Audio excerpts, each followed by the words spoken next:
All right, we'll get started. So good afternoon, everybody, and welcome to the 2021 to 2022 Annual Action Plan for HUD Community Planning and Development Funding Community Workshop. This is the first of two workshops. Tomorrow's workshop will be at 10:30 a.m. The content will be identical to this one, but attendees are welcome to attend both if you'd like to participate. Before we get started, here are some general procedures for Zoom. In the main room, all participants will be muted until they are called upon, at which point they may unmute their microphone. Also, participants' video will not be displayed during the meeting. And to facilitate electronic access, we ask that you do not speak until you're recognized by one of the facilitators. If you'd like to change your name, the name that appears on your Zoom account, use the drop-down menu and click on Rename to change your name. If you have a question or would like to make a comment, click on the icon labeled Participants at the bottom center of your PC or Mac screen. At the bottom of the window on the right side of the screen, click the icon labeled Raise Hand, and your digital hand will then be raised. If you have a question or would like to make a comment and you have joined by phone, you can press *9 and we will call on you to unmute your phone. We'll start with some introductions. Today in attendance, we have from the Planning and Development Department, Jennifer Clark, the Director, and Thomas Gaffery, Assistant Director. And from the Housing and Community Development Division, we have Thomas Morgan, the Manager of that division. We have Administrative Manager Karen Jenks, and I'm Senior Management Analyst Edward Chinevere. We also have, you may have heard already on the line, Gavin Haubelt, who is with the city's Information Services Department, and he'll be offering technology assistance throughout the meeting.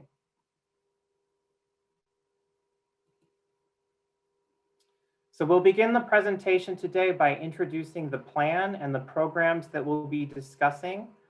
That includes the city's 5-year plan, priorities and goals. We'll discuss the activities which were funded in prior years and which are currently being funded so that you can get an idea for how funds have been spent and are currently being spent. So you can think about how they might be spent in the future. Then we'll head into a community discussion to discuss activities that are most critically needed for the next year. And that's where we'll really be asking for your feedback. Then we'll come back together as a group to summarize the discussions we've had. And finally, we'll give you some information about how you can stay involved in the planning process going forward. With that, let's begin.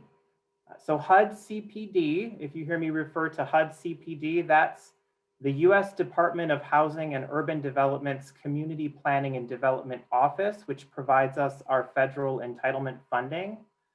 And the Office of Community Planning and Development, its objective is to develop viable communities by promoting integrated approaches that provide decent housing, a suitable living environment, and expand economic opportunities for low and moderate income persons.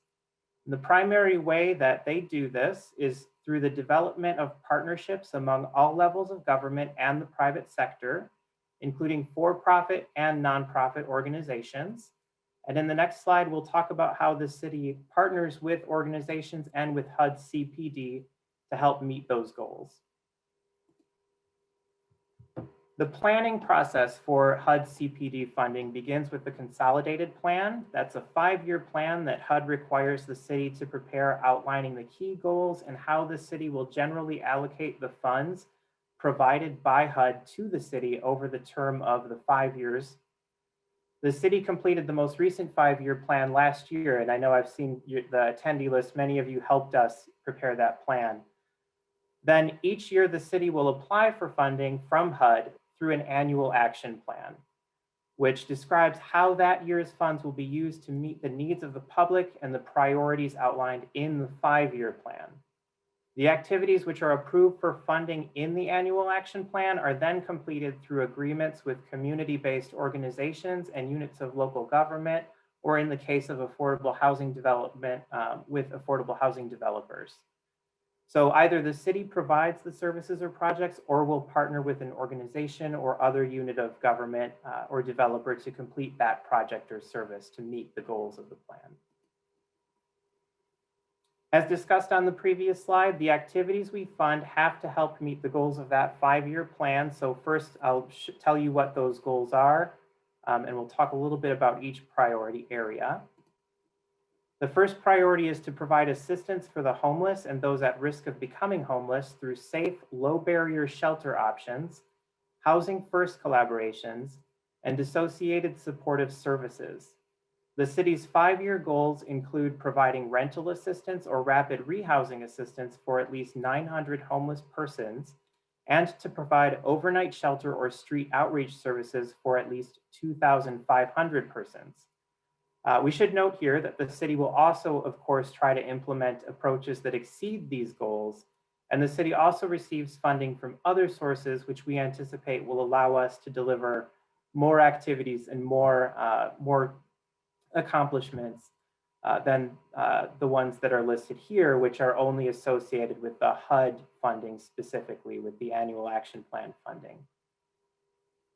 We'll also discuss on an upcoming slide some of the activities and partners we've worked with in the past or are currently working with to help us meet these goals, and that'll be true of all the priorities. So I'll introduce the priorities one at a time, but then afterwards I'll tell you a little bit about how we implement each one. The next priority is to improve access to affordable housing for low-income and special needs households by partnering with interested developers to increase development of low-income and affordable housing in high opportunity areas. So those are areas with access to quality schools and employment opportunities, and by promoting the preservation and rehabilitation of existing affordable housing units as well. The city's goals over the 5-year period for affordable housing are to add at least 130 affordable rental units, at least 50 new homes for low and moderate income home buyers, and to rehabilitate at least 220 homes owned by low and moderate income persons. And again, those are the goals that are associated with the HUD dollars. The next priority is to promote quality of life and neighborhood revitalization through improvements to current public infrastructure and facilities, and by closing gaps in areas with aging, lower quality, or non-existent public infrastructure and facilities. The 5-year goals here are to provide neighborhood infrastructure or public facility improvements in low and moderate income neighborhoods to benefit at least 50,000 persons. Examples of projects that meet these needs are street and sidewalk improvements in low and moderate income neighborhoods, or facility improvements at parks and recreational facilities, and you'll see some examples of those in the slides ahead. The next priority is to provide services to low-income and special needs households that develop human capital and improve quality of life.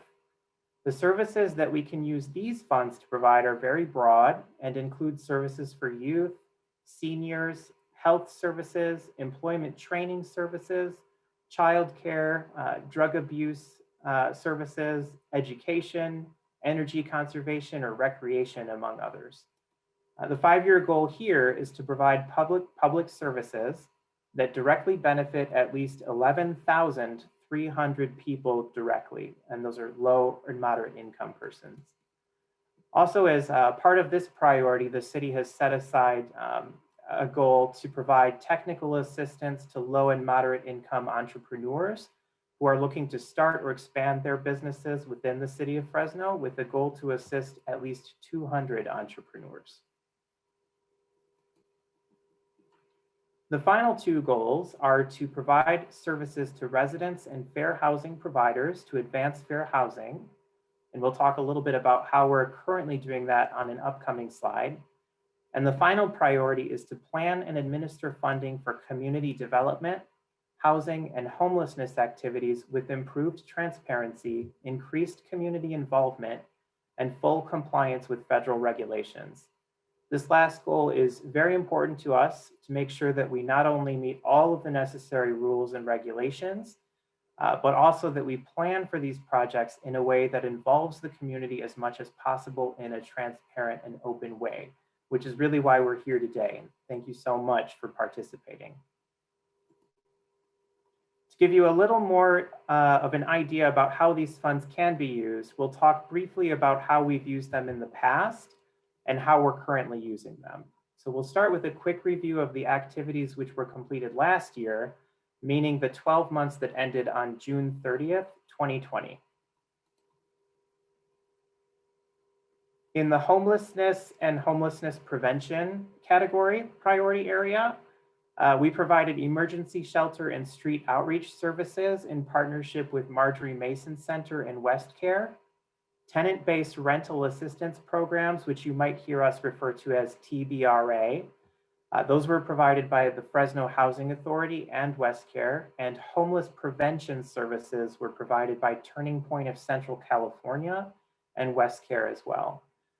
In total, more than 1,200 persons were assisted across all of the homeless and homelessness prevention programs funded by the city's federal funds last year.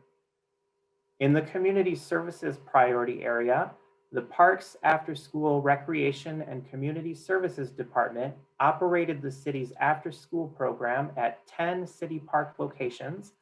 Those included Ted C. Wills, Romaine, Quigley, Maxie L. Parks, Lafayette, Holmes, Frank H. Ball, Fink White, Einstein, and Dickey Youth Center. Enrichment programming was provided for seniors 62 years of age and older to complement existing hot meal service at 7 locations, including Lafayette, Mariella Brown, Mosqueda, Pinedale, Senior Citizens Village, Inspiration Park, and at the Ted C. Wills Community Center. The Boys and Girls Club of Fresno County utilized some of our funds to provide education, job training, and recreation for youth ages 6 to 18 at Fink White Park and at their West Fresno Community Center. The Fresno Economic Opportunities Commission's Street Saints program operated in 3 community center sites in Southwest Fresno. Those included Sunset Community Center, MLK Square Apartments, and Hacienda Mirabella Apartments. And Helping Others Pursue Excellence's Hope Builds Micro Enterprise Assistance Program provided 56 businesses with assistance. Altogether, community services funded using these entitlement funds benefited more than 2,400 low-income and special needs persons. The city implemented owner-occupied housing rehabilitation programs as well by providing funding both to its internal housing community development division home repair programs, as well as by providing funding to 3 subrecipient partners, including Habitat for Humanity, Self-Help Enterprises, and Fresno Economic Opportunities Commission. And altogether, the city and its subrecipients assisted 98 households with home repair, senior paint programs, roof repair, or housing rehabilitation programs. In the fall of 2020, developers who received funding from the City of Fresno's Home Investment Partnerships Program completed 2 affordable housing developments, providing 4 single-family homes by Habitat for Humanity's B and Amador project, and 40 multifamily senior housing units completed by Self-Help Enterprises at their Annadale Commons development.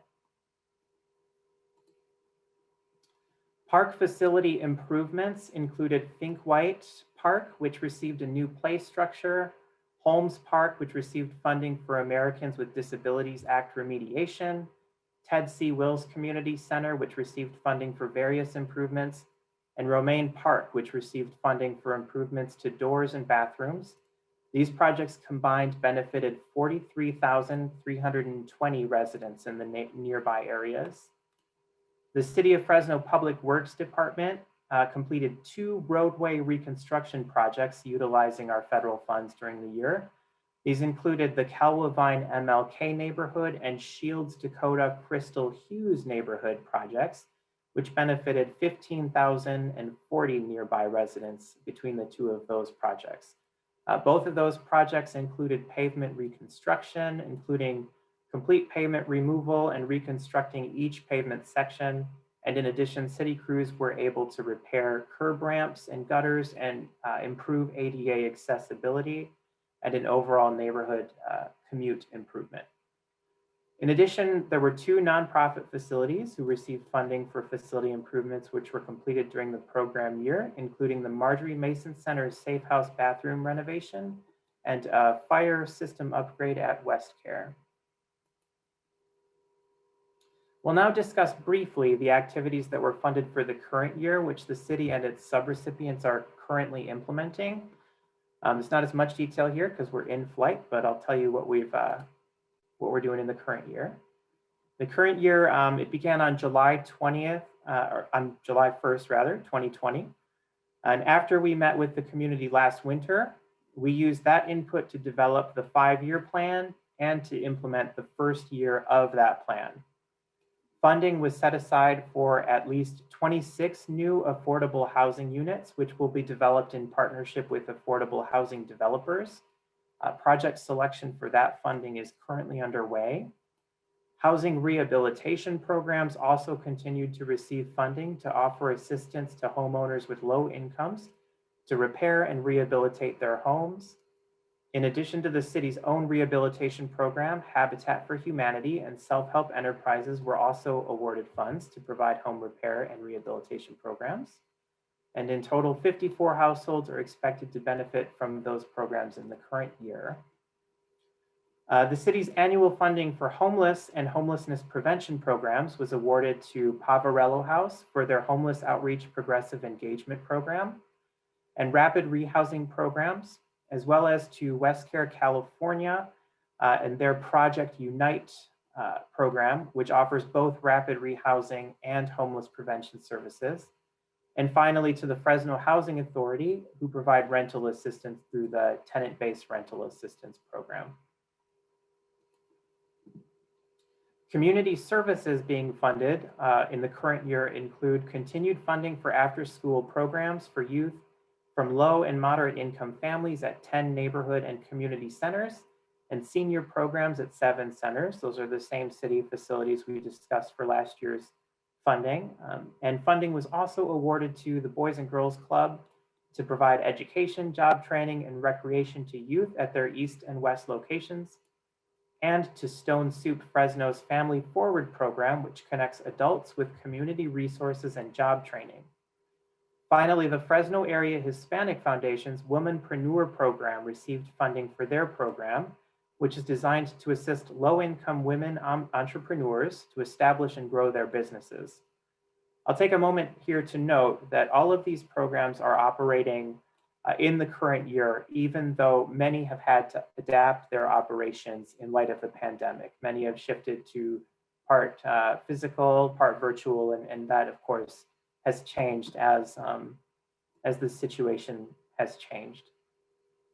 The city is also funding fair housing services through Central California Legal Services, which will be providing outreach and education for tenants and landlords, especially with respect to the new requirements that all landlords must accept housing choice vouchers.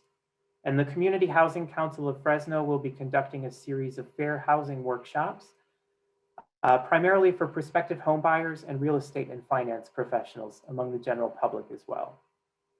The city also funded 5 street improvement projects in low and moderate income neighborhoods, including street improvements for West Fresno Elementary and MLK neighborhood, and the Burroughs Elementary neighborhood, and also began multi-year projects at Yosemite Middle School for their Complete Streets project, a Highway City neighborhood street reconstruction project, and an Erickson Elementary neighborhood street reconstruction project as well. Again, those last 3 are multiple year projects. Among other activities that were funded in prior years, which are still underway, is the multi-generational community center at Large Park on North Millbrook off Gettysburg, which will be a brand new neighborhood center with park facility, including improvements to the park space as well, with a tot lot and sports fields. So we're very excited about that. There's much more information about all of these prior year activities and the current year's activities, and those are available at the city's website at www.fresno.gov/housing. but we wanted to give you some highlights so you can get a sense of what has been done and what is possible with this funding. I'll also note that there is information on the website about one-time funds, which were provided by HUD to address the coronavirus, as well as information about the new state entitlement program called the Permanent Local Housing Allocation.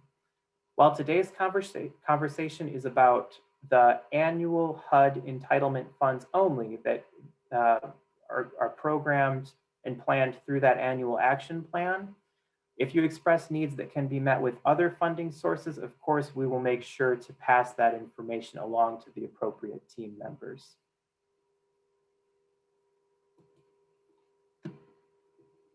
All right, and it looks like we've got a hand up from Carla Martinez. I'm gonna, if it's okay, I'll go through this very last section and then we'll open it up for questions at that time. I've only got a few more slides left. You won't have to wait too long. All right, so for next year's funding, that's where we are really going to be asking you for help. For next year, we expect to receive a similar amount of funds as we did in the previous year, which totals to about $11.5 million across 4 federal programs. We'll note that if you are a member of a community organization interested in applying for some of these funds, each has different requirements and regulations, and of course, we are here to help, and we encourage you to reach out. You can, and we'll have some links that we'll provide to you at the end of the presentation to that end.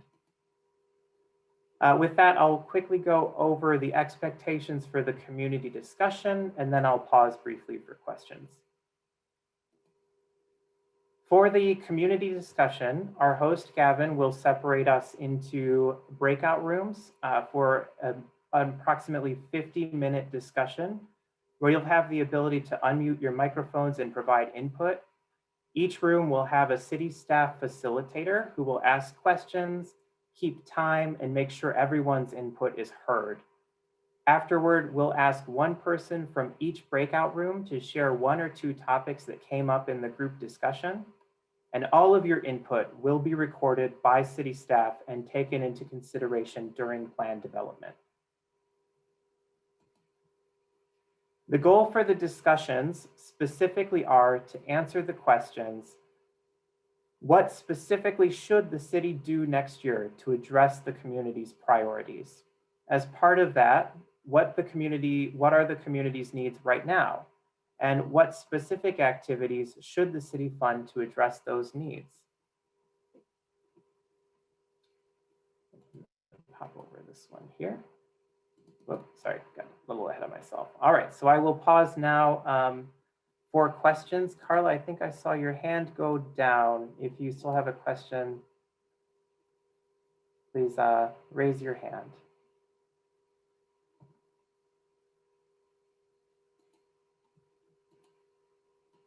And if anybody else has a question, either about the general funds or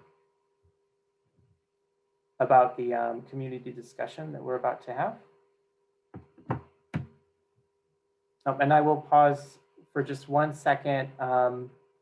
Gavin, I'm getting a message that our Spanish interpreter was kicked out of the room and needs to be reassigned as an interpreter. Can you confirm that that's been corrected? Yeah, that's taken care of. That's okay, excellent. All right, then with that, let's go ahead and break out into our discussion groups. Okay, apologies for the delay. I was just finishing up in my room. Thank you, everybody. We had a great conversation, and I hope you did too. Gavin, can you give me a thumbs up if I'm speaking into the right channel? I can hear you. I think everybody else can probably hear you as well. We can hear Excellent. Okay, perfect. All right, well, with that, thank you so much, everybody. Great conversation. And at this point, we'll ask that one person who was identified in each room to read out 1 or 2 of the things that you identified in your room as a priority or a major need. We would love to get your input and share it with the group. So with that, I will start. Jennifer, if you'd like to start with your group. Great. We had an excellent discussion. Our reporter for tonight will be Vicentia Bundes. Perfect. So in our group, we talked about veterans and some of the needs, assistance and preventative programs that would be much needed and essential, especially with the elderly. We also looked into infrastructure and costs around some like sidewalks that are missing. They're chunks of parts of the neighborhood, in particular in Lowell, that we've identified that do not have sidewalks. So when it comes to weather, there's some issues there with small businesses being affected by it, and also some homes, residential homes in that area. So those are just the two of the things that we mentioned. Thank you very much, Vicentia. You know, a big focus on homelessness, on affordable housing, pathways to home ownership, and rehab and access to quality affordable housing. So those we had a really great conversation in our room. Thank you. Excellent. Thank you. Thank you, Vicentia. All right, let's go to Karen Jenks, to your room. Do you have a speaker for your room? The speaker will be myself. Excellent. So we had a good conversation as well, and there were two things that came up as the main priorities. The first one being the concern that we in the county of Fresno has the highest rate of domestic violence in the state of California. And so getting the funds prioritized for emergency services for domestic violence victims. And since we only have the one provider, if they don't get funded, then there isn't really anybody else to provide those services. That was discussed. And then the second one was street and pavement improvements, specifically in one neighborhood of Chestnut and Weldon. We happen to have two people from the same neighborhood on the call and in the same group. So they both voiced their concern about getting those roads fixed, and specifically also some speed bumps added near the school of Erickson, because cars drive that street very quickly. And one of them, in fact, was works at Erickson Elementary, and said that even while she was on crosswalk duty, cars have been very dangerous. So they would really like to see those streets improved and speed bumps added.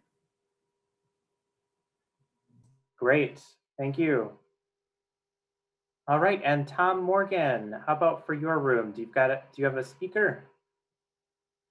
Yes, we had a very good discussion, and I believe as we were being kicked out of the room by the system, Glenna was volunteering to be the reporter. So I'm going to unmute Glenna, and she can quickly throw it back to me if that's not what she was saying. So, let's see. Gavin, can you okay. I'm apparently not doing something right to unmute her. Can you? Yeah, unmute? Glenna, I think you can unmute yourself at this point. There you go. Perfect. Okay. Well, we talked about the fair housing and affordable housing the most, and about the homeless and the infrastructure. And then some of them talked about transparency and compliance and enjoying talking to the public. Well, they was talking about Susie, I guess. And that we need affordable housing that is, not run down. It has to be quality. And if there's anything else, Tom can finish it. No, I think that's accurate in terms of what all we talked about. I think the strongest sentiment amongst the group that I could bear is about the tremendous need of affordable housing in the community. It was folks were pretty conflicted as to housing type. There was strong voices for rental versus home ownership. I would say that it was a near draw. But at the same time, there was a tremendous recognition for the need for preservation. So that was ranked in our group as the #1 priority in terms of me literally tabulating the counts. Homeless came second, and there was tremendous interest in that as well. And fair housing, as Glenna pointed out, There was also tremendous interest in that. And then quite frankly, everyone was fairly conflicted in that they thought community services and infrastructure improvements, particularly major corridors and things like that, needed assistance. So I think I'll stop with the remarks there, Edward, because I know we're time limited, and I'll give you the write-up tomorrow as well. Excellent. Thank you, Tom. Thank you, Glenna. You're welcome. So, yes. In our group, I will first apologize to Estela, who asked to speak, but unfortunately we have some issues with the interpretation, and I will pause for 1 second to see if Amelia has found a way to make it work. If not, I'll go ahead and provide our feedback. Just giving you a thumbs up.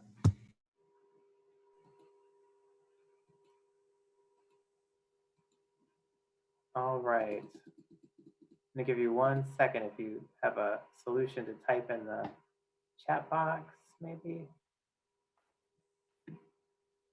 Yes, we can hear you. Okay. All right. I'll go ahead and read out for our group.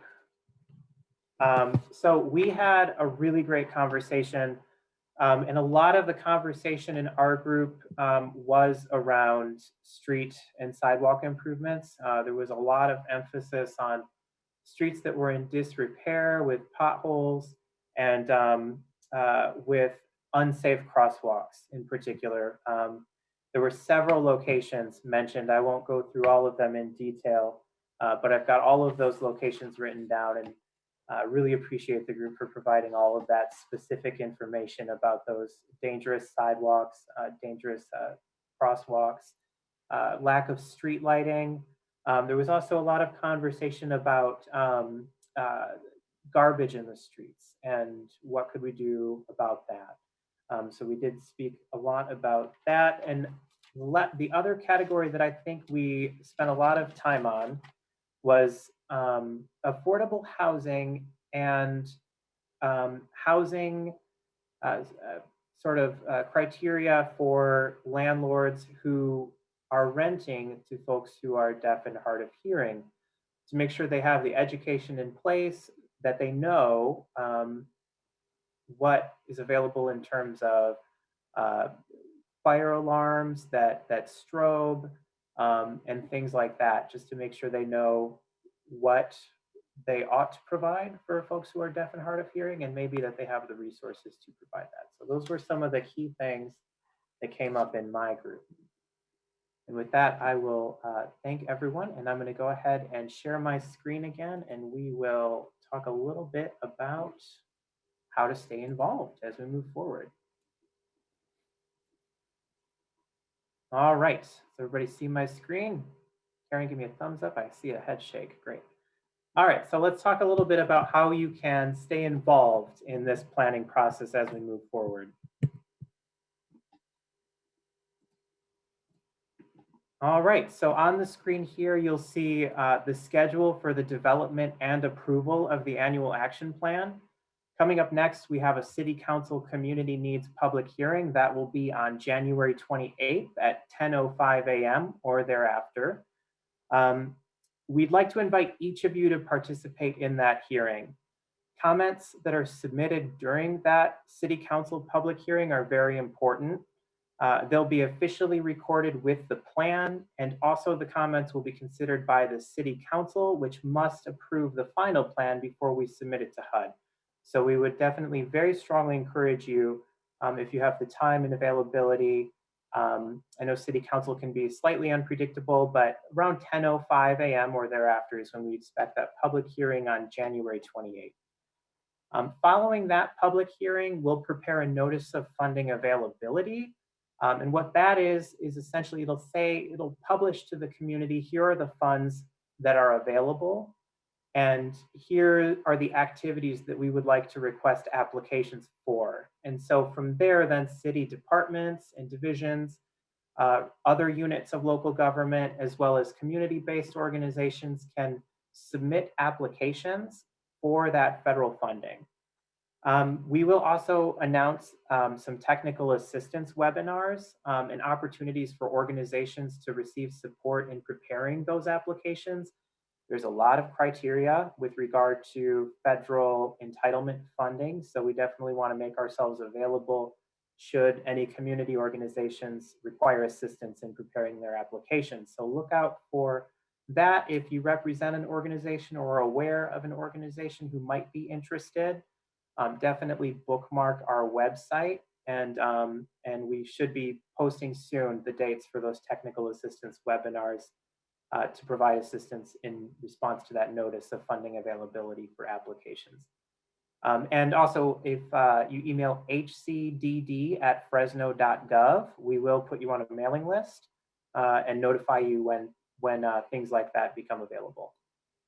Applications will be due on March 5th, after which the staff will review those applications and score them according to the criteria, which will also be published with that notice of funding availability. We'll review those applications with an ad hoc committee of the City Council, and then we'll prepare the annual action plan, which will be published for comment on March 19th. And that'll be open for public comment through April 20th, 2021. And after that, there will be one final public hearing where members of the public can provide input on the plan before we submit it to HUD. And that hearing will be on April 22nd, 2021 at 10 a.m. in front of City Council. And after the public hearing, the City Council we ask the City Council to consider the plan for adoption. Note that the Affordable Housing Development and Substantial Rehabilitation NOFA, that's the one for affordable housing developers to apply for funding. That one's on a slightly different timeline. So that one will be released on May 17th and be due on July 5th. And we also anticipate that we'll have a separate NOFA this year as well, similar to how we did last year for fair housing services. So the fair housing services NOFA will be on a slightly different timeline as well. But we'll be keeping the website updated. And to that, if you have more input to share, give me 1 second. I want to make sure that I put these links in the chat box so that you can click on them or copy them.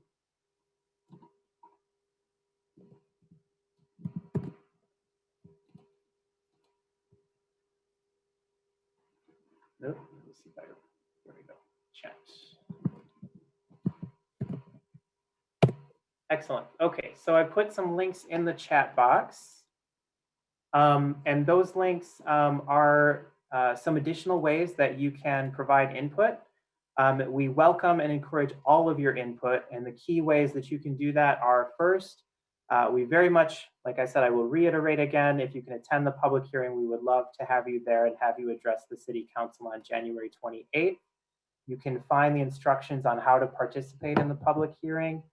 Those will be posted 72 hours in advance at fresno.legistar.com/calendar.aspx, also in the chat box.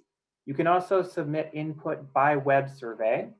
That's surveymonkey.com/r/COF-action21. That survey is open now, so if there's anything that you didn't get to say today, you can put it in that web form and that will be submitted directly to us. Or you can submit input by email to hcdd@fresno.gov, by phone to 559-621-8300, touch to type at 559-621-8721, or by fax to 559-457-1579. And we would love to hear any of the input that you may have. And with that, I will thank you all very much for attending today, and we really hope to continue to hear from you as we continue to develop next year's plan. Thank you all for joining.